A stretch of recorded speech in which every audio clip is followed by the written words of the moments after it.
Trails and Ghost Towns. Share the adventures of our early pioneers as we explore the development of the Pacific Northwest and beyond. With your host, Mike Roberts, and historian Bill Barlee.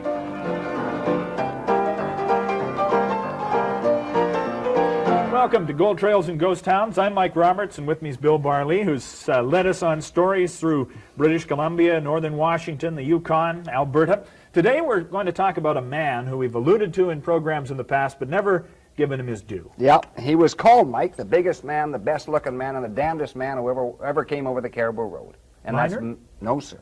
Judge Matthew Baillie Begbie.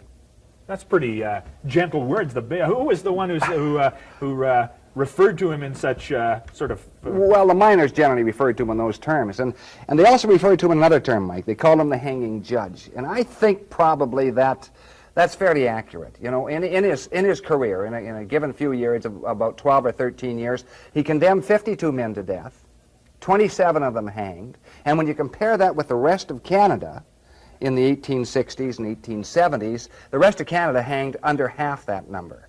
So that Matthew Baillie Begbie did hang a number of individuals, and I'm not too convinced that he was one of the greatest judges in British Columbia, because he seemed to have a tendency to hang the Indians. Out of those 27 men who were hanged, 22 were Indians, and only 4 were Occidentals, and 1 was Chinese. And I think it was imbalance on Begbie's part. Now, you know, when you look at Begbie, very interesting background. He was born in Mauritius, which was a British colony, an island, and in 1819. His father inherited, Mike, a large estate in England, and his father was a military man, and that enabled Begbie to follow his trail pretty well, and he decided to become a lawyer at an early age and went to Trinity College in Cambridge, which of course is one of the leading colleges of England along with Oxford, and Trinity, of course, is the leading college of that university. Yeah. And he was known as the strongest man in Trinity College and in Cambridge, which is kind of interesting. Now, here was a guy who towered over 6 feet tall, was a good athlete evidently in his youth, and was strong as a horse. And he was also an excellent scholar. He really was superb, first-rate scholar. What a man. Was he a classically trained scholar? I mean, was he a man who knew everything about everything, or a great deal about many things? Well, yeah, he knew about everything. He was trained in mathematics and Latin and Greek, and he spoke 5 different languages, really. He spoke Greek and was conversant in Latin, French, German, and of course English. And eventually, when he came out to British Columbia, he knew Chinook, which was the Indian dialect, extremely well. So that this guy went on and really was a fine lawyer in London, and then a chance came up, and a chance which he really couldn't miss. And the chance was in one of the British colonies at that time called British Columbia. So in 1858, he was offered a job in British Columbia, and he didn't hesitate, Mike. Okay.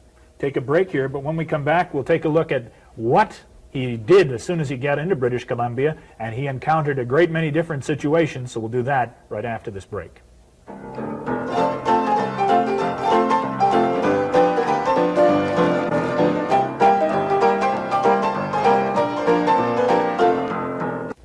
Welcome back to Gold Trails and Ghost Towns. Today we're taking a look at the life and times of Sir Matthew Baillie Begbie. Arrives in, I guess, New Caledonia up until 1858. Yep. British Columbia and New Caledonia, Vancouver Island. Yeah. Well, his job was to bring justice to the gold fields, actually. And what had happened, Mike, was this, of course. We've touched on this previously, but there were thousands and thousands of American miners in British Columbia in 1858.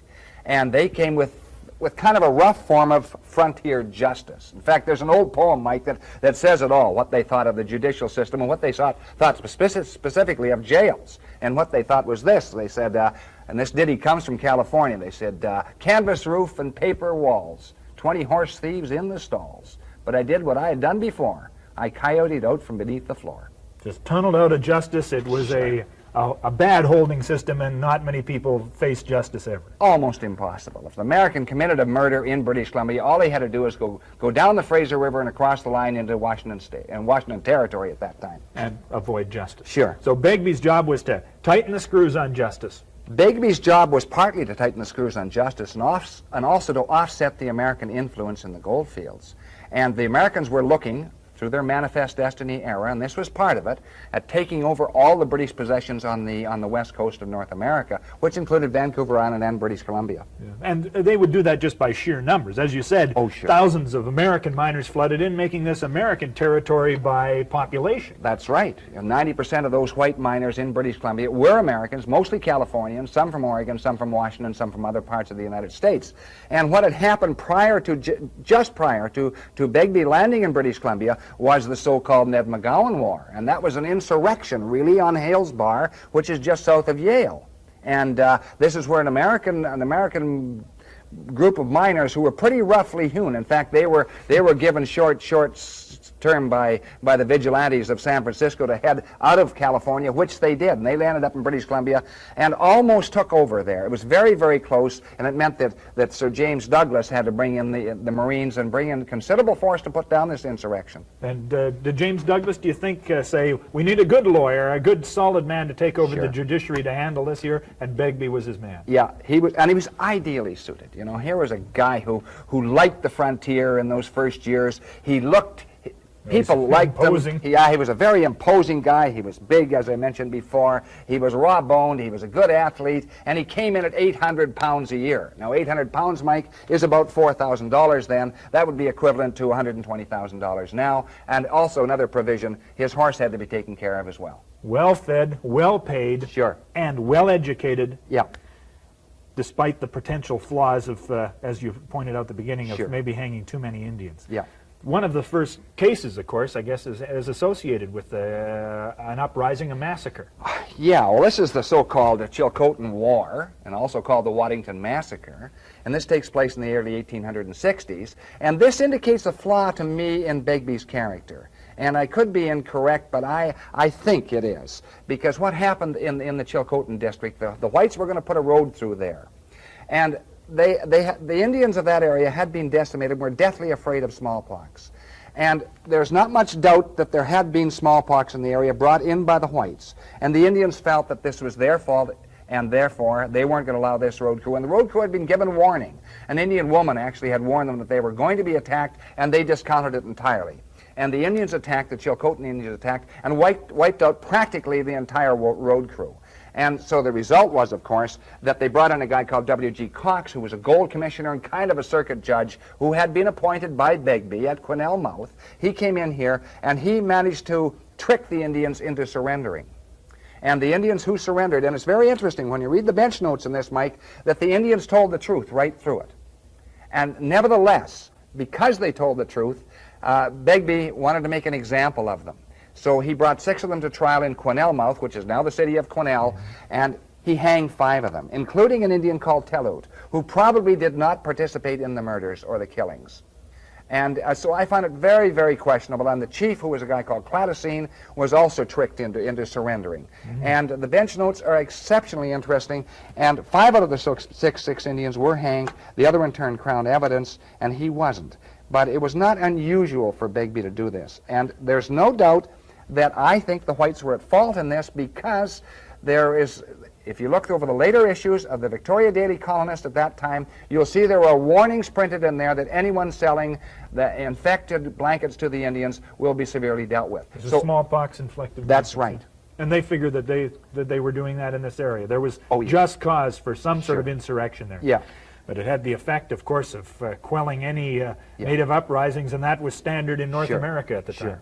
And so we can take a look at this photo of Begbie. And this is a photo of Begbie as he would appear when he first came into British Columbia, Mike. And there he is, over 6 feet tall, probably weighing about 210 pounds, and lives up to his reputation, really. Getting those piercing eyes glaring at you from the bench. But he was high-handed, Mike. He was autocratic. And he you know, really, some of his decisions are most questionable. And when the jury did not agree with him, and there's a in this book here, which is an excellent book on Matthew Baillie Begbie. I had a chance to talk with David Williams a man for a new country, and that's where you're quoting a considerable amount Yes, of the there's some information in here we are using from this and some other information as well. And I think that David Williams may have a slightly jaundiced view, and that David is a lawyer, and he likes Begbie, and I can see the reasons why, but I can also see some flaws in Begbie's character. And one of these flaws, I think, is indicated on page 144. Yeah, there's several of the cases. Which case do you want to start out Well, with? I think what we should do is start out with a case of an individual who they had concocted a scheme. And this is a guy in Williams Lake at this time, and his name was Gilchrist. He was an American miner in 1862. And they hated a guy called Turner, Mike. And so they said, how can we kill Turner without getting caught? Well, they thought he got together with a friend of his, a Confederate, and they thought they would have a mock quarrel. And they both draw guns. And then somebody would grab Gilchrist's hand, and in the ensuing struggle, he would take aim at Turner and shoot him dead. Well, they did all this. They went through the whole scene, and they missed Turner and killed another guy. Oh dear!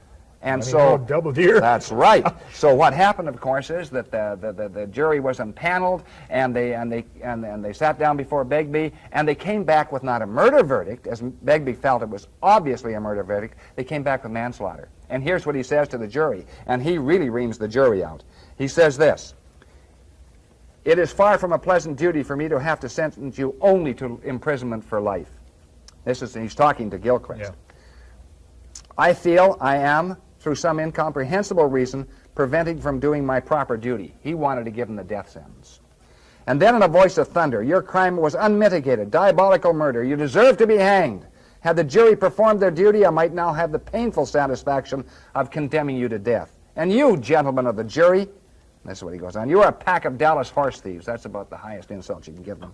"And permit me to say it would give me great pleasure to see each of you hanged, each and every one of you, for declaring a murderer guilty only of manslaughter." Now that's very interesting. But he couldn't change their decision. No, he couldn't, but he was mad as the deuce about it. But the interesting thing is that Gilchrist, after he got out of prison and served practically the full term. What was the term for manslaughter? Well, in that case, he would probably serve at least 15 years for manslaughter, and he went back into the States under an assumed name. Guess how he ends up, his career? Yeah. He becomes warden of San Quentin Prison. Ends up in prison for the rest of his life. What an amazing! But on the other side, he knows he could have been Sure. he could have been executed Sure. had things not gone the other way. oh yeah. Well, did he heap scorn and abuse on the heads of many jurors for their work? Well, let's take a look at another case. A guy called Matthias Neal. Now, Matthias Neal was a very hard-nosed individual, a lot of natural charm. He's a bit of a scoundrel, and got into a brawl after an all-night card game with a guy in Yale, and the guy took a shot at him, and he missed Neal. And Neal says, "Well, I'm into that game," and he grabs his revolver, chases around the table, and shoots at him 3 times and kills him. So he's brought up for murder. He's arraigned on this charge. But he comes down in the sternwheeler with Matthew Baillie Begbie. And the interesting thing is that he has supper, a very pleasant conversational supper with Matthew Baillie Begbie. Then he's brought up to trial, and this is a clear case of murder. You know. Now, it's not self-defense at this point. Well, it is and it isn't. Yeah, okay. But, you know, obviously a case of murder. But Begbie passes down a very lenient sentence, 4 years only. Oh, dear. Ah. Yeah. Do we know why? I mean, well, we don't know why. You can read the bench notes. Bailey easily seduced by a fast-talking gambler? Well, I don't know, but I think he found that there were certain individuals that he kind of liked, and that brings to mind another case, Mike, and that's the Felker case, which took place in Williams Creek or Barkerville. And Felker was a trader in that area, and really a pretty good man. And he got a little, I guess he got into the saloon one night and got in a very violent quarrel with another individual and knifed him. So he was brought to trial, and the jury was impaneled, and the jury consisted of miners on Williams Creek. Yeah. And all these miners got together, and they sat down, and they debated on it after he received instructions from the judge, who was Begbie, that they should find him guilty and so on. They spent 600 seconds. Came back with a verdict not guilty. 600 seconds. Yeah, 600 seconds. 10 minutes to say. Right. Oh yeah. That's right. And of course, Begbie was absolutely outraged at this. He thundered at the jury. He thundered at Felker, and bawled them both out, and said to Felker, "Go and sin no more." But in his bench notes, and you can read that, and certainly in Williams's book, he came and he said, "Well, really, you know, The jury are well-respected individuals, and I admire a lot of them. And after all, it was their decision. And then he goes on to mention what he thought of Felker himself. He was quite impressed with Felker. And the interesting thing was, Felker never did go off the rails again. He became a very prominent citizen of the Caribou. In fact, the Felkers are still in that Caribou district. What was his reward for all this? I mean, he obviously brought justice. Yeah, he was an interesting guy, and he did bring justice, and he was the judge of British Columbia. There's no doubt about that. And he became, of course, he became knighted, and he was knighted in 1875. And here we have a picture of a photograph of Matthew Baillie Begbie, and he's getting ready to receive his investiture.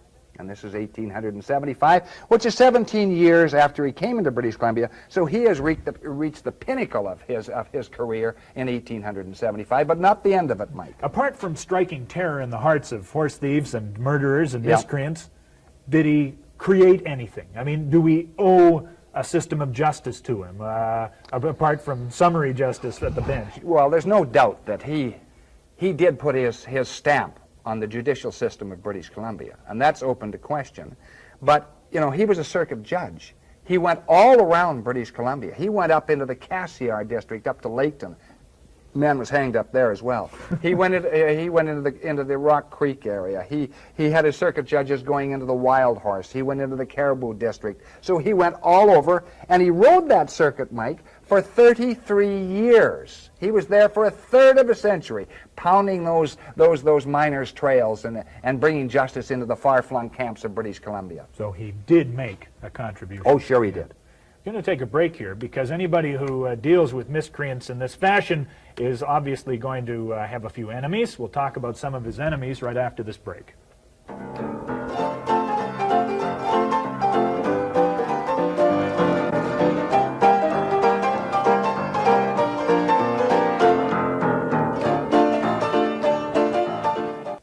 Welcome back to Gold Trails and Ghost Towns. We're addressing the man, Matthew Baillie Begbie, judge and hanging judge. Every time I go to Barkerville, you know, that's one of the things I love to do, is go up to the courthouse at Richfield and hear the actors do the cases. I mean, it just puts you into that mood. Well, let's take a look at this photograph, which is a picture of the old courthouse of Richfield. And there you can see the noose, the actual rope, and the noose is still there, and it stayed there for years, Mike. Nobody touched it, and eventually it disappeared, which is rather a shame. But a lot of his cases were held in the old courthouse in Richfield, which is just above Barkerville, just up Williams Creek. And one of the most famous cases, or perhaps infamous cases, was the so-called Grouse Creek War case. And this was a dispute over two mining companies on some very valuable ground in Williams Creek, and Matthew Baillie Begbie came down with a decision which people really did not like. In fact, the miners on the creek were absolutely livid about it, and there was almost a riot. And 500 or 600 miners were dead set on doing all sorts of things to Matthew Baillie Begbie. In fact, he is sitting up there. He's lying up there asleep one night, and he hears a commotion below him, and he hears some voices. And they're saying there are 3 or 4 miners down below his bedroom window, about 10 feet down in the hotel. And they're seeing what they're going to do to Begbie. They're going to beat him up, and they're going to kill him, and they're going to ride him out of town on a rail. And he listens to this for about 2 minutes. He reaches under the bed and takes out the chamber pot, opens the window, and pours it out on top of these guys. End of the conversation, end of the threat. Great guy. It's very straightforward for me. Oh, yeah. Get lost, you guys. That's amazing. Oh, yeah. He had enemies. Obviously, the miners were not... I mean, grudging respect after the little chamber pot issue, but other people were critical of him, well, too. Yeah, I think a number of people took dead aim at him. And some of these people were very powerful enemies. There's no doubt about it.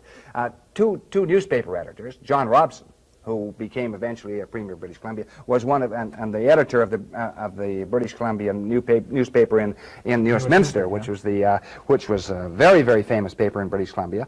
And he was always taking aim at Begbie and his decisions and questioning them. And of course, Amor de Cosmos, who was the editor of the Colonist in Victoria, was also another powerful enemy. And then some other individuals like D.W. Higgins, who wrote a number of books. One was called Mystic Spring, and a number of books which were part fiction and part fact, so that he was never pinned down. And he didn't like Begbie at all. Was this associated with his decisions and his Begbie had an autocratic style. He would brook no interference. He didn't like people to question any of his decisions, whether they were right or wrong. And one of his chief opponents, which was kind of a strange relationship, was with a guy called John McCreight, who is considered one of the two great lawyers in British Columbia. And I think they had a grudging admiration for each other, but McCreight didn't like Begbie as much as Begbie admired McCreight. In fact, in one of Begbie makes a comment in Latin, and he says, "There goes McCreight, the conqueror of all his enemies," because McCreight very seldom lost a case. And at Begbie's death, of course, McCreight had nothing good to say about Begbie, which is rather interesting. And there were some other things which are not brought out generally, or not general knowledge, that certainly he had a very questionable deal, a land deal in a little place called Cottonwoods, which lies between Quesnel and Barkerville. And he was certainly involved in that. And there's some rumor still in the Caribou that he had some dealings in some of the mines. And certainly I think that he may have had a silent interest in Billy Barker's original claim, because Billy Barker did get money to carry on from the province. And this is questionable, but it is open to debate, Mike. There's no doubt about it. It certainly tainted a reputation. Even the rumor tainted the reputation. Yeah, I think so. I think it did, and I think that he had other flaws. They say that he had a kind of a long-standing affair with a woman called Louisa Bloom. And Louisa Bloom was a very good-looking French woman who came into Victoria in the 1860s, and he knew both her and her husband, who was a haberdasher in Victoria. And the husband died, I think, about 1870, and he continued to see her, even on trips to Paris. And there is some evidence that he was perhaps blackmailed by her, because he was not married, though. No, he wasn't married. No. So this was just in violation of society's requirements, and yeah, so I she think had a hand. And he was a very prominent member of society. She didn't belong in that category in Victoria, and he eventually left her a bequest of $15,000, which was a considerable sum of money at his death, in 1894. So these components contribute to what would you not say? He had not a clean record. He had enough conflicts with people so that these components were brought. I think there's some questionable parts of his character, of course, and I think David Williams would probably disagree with me.